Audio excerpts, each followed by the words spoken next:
আমরা রিজিকের জায়গা থেকে বিষ্ণু ইসলাম কোন রিজিকটাকে প্রেফার করতেন, চাকরিটাকে নাকি বিজনেসটাকে? অনেক ধন্যবাদ আপনাকে।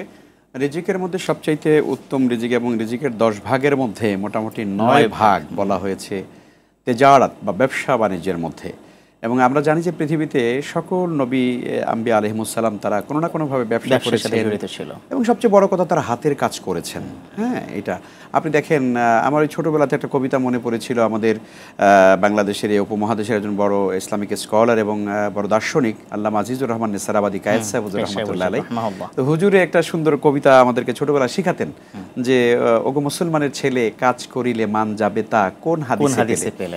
বাবা আদম ছিলেন চাষি, শাহ সুলাইমান জেলে, ওগো মুসলমানের ছেলে কাজ করিলে মান যাবে তোর কোন হাদিসে পেলে। আসলে ব্যাপারটা হলো সকল নবীরাই কিন্তু হাতে কাজ করেছেন, কেউ ব্যবসা করেন। রাসূল সাল্লাল্লাহু আলাইহি ওয়াসাল্লাম তিনি তো সিরিয়া ব্যবসা করতে গিয়েছেন, তারপরে দীর্ঘ বছর ব্যবসা করেছেন। এবং শুধু তাই না, তিনি নবুয়তের আগে মক্কাতে আম্মাজান খাদিজাতুল কুবরা রাদিয়াল্লাহু তাআলা তার যে ব্যবসা প্রতিষ্ঠান, ম্যানেজার হিসেবে যে সেই আরবের একজন শিল্পপতি ছিলেন বলা চলে, অনেক সম্পদ। হ্যাঁ, তো সেইটা দেখাশোনা তিনি ম্যানেজারের দায়িত্ব পালন করতেন বা দেখাশোনা করতেন।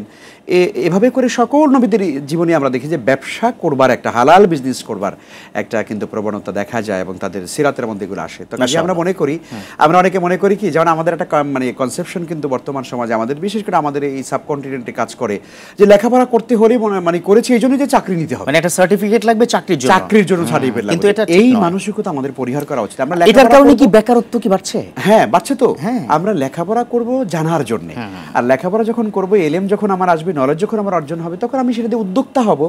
আজকে আলহামদুলিল্লাহ এই ব্যাপারে আমাদের বাংলাদেশে অনেক ওলামায়ে কেরাম উদ্যোক্তা হিসেবে আমাদেরকে কাজ করার জন্য পরামর্শ দিয়ে থাকেন। তো এই জন্য আমরা মনে করি যে আমাদের সবারই আসলে বিজনেস করা, হালালভাবে বাণিজ্য করা, ব্যবসা করা উচিত। একটা প্রশ্ন এসেছে সোশ্যাল মিডিয়াতে, এরকম একটা প্রশ্ন, সোশ্যাল মিডিয়া দিয়ে ইনকাম করা যাবে কিনা?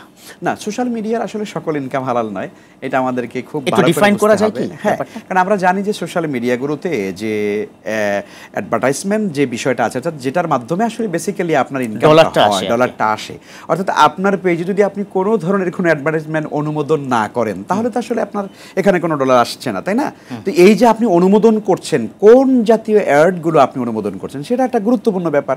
এখন আপনি যদি ধরেন ইন জেনারেল সবার যেগুলো ভালো লাগে, দেখতে খুব পছন্দ করে, ছেলেফেরা এই টিনেজরা যেগুলো পছন্দ করে, আপনি সেগুলো দিয়ে অনুমোদন করে দিলেন, সেখান থেকে মাশাআল্লাহ বেশ ভিউ হচ্ছে, সবাই ওগুলো দেখতেছে, এগুলো দেখতেছে, হালাল আর হারাম সব মিলে একাকার হয়ে গেছে। তখন তো আপনার এই ক্যাটাগরি করার যদি কোনো অপশন থাকে, এই আয়টা তখন হালাল হবে না। জি, ক্যাটাগরি করার যদি অপশন থাকে, সুযোগ থাকে, এখানে সুযোগ থাকে। আলহামদুলিল্লাহ আমরা জানি যারা হালালভাবে আসলে সোশ্যাল মিডিয়াতে নিজেরা ভালো কন্টেন্ট নিজেরা দেন এবং সেগুলো দেখতে গিয়ে কেউ যেন অন্যায় কিছু না দেখে, সেইটা তারা শর্ত করে দেন যে আমি এই জাতীয় অ্যাডগুলো আমি অনুমোদন করছি, মানে ক্যাটাগরি করা।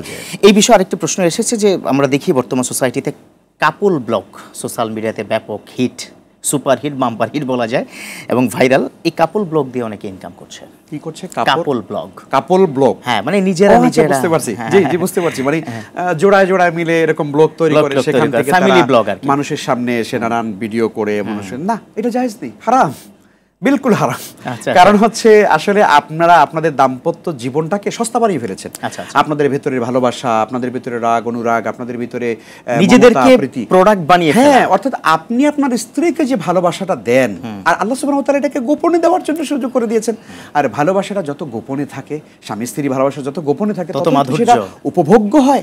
আর সেই জিনিসটাকে আমরা যখন সোশ্যাল মিডিয়াতে হাজার লক্ষ কোটি মানুষের সামনে আমার ভালোবাসার জিনিসটাকে আমি উপস্থাপন করছি, তখন সেটার ভিতরে বরকত থাকছে না এবং দাম্পত্য জীবনে সুখ হচ্ছে না। এক পর্যায়ে দাম্পত্য সম্পর্ক তাদের টিকে না। আমরা অসংখ্য ঘটনা এই বাংলাদেশে আমাদের রয়েছে, দৈনিক অফিসিয়ালি প্রায় 57টা কিন্তু ঘর ভাঙছে এই কারণে।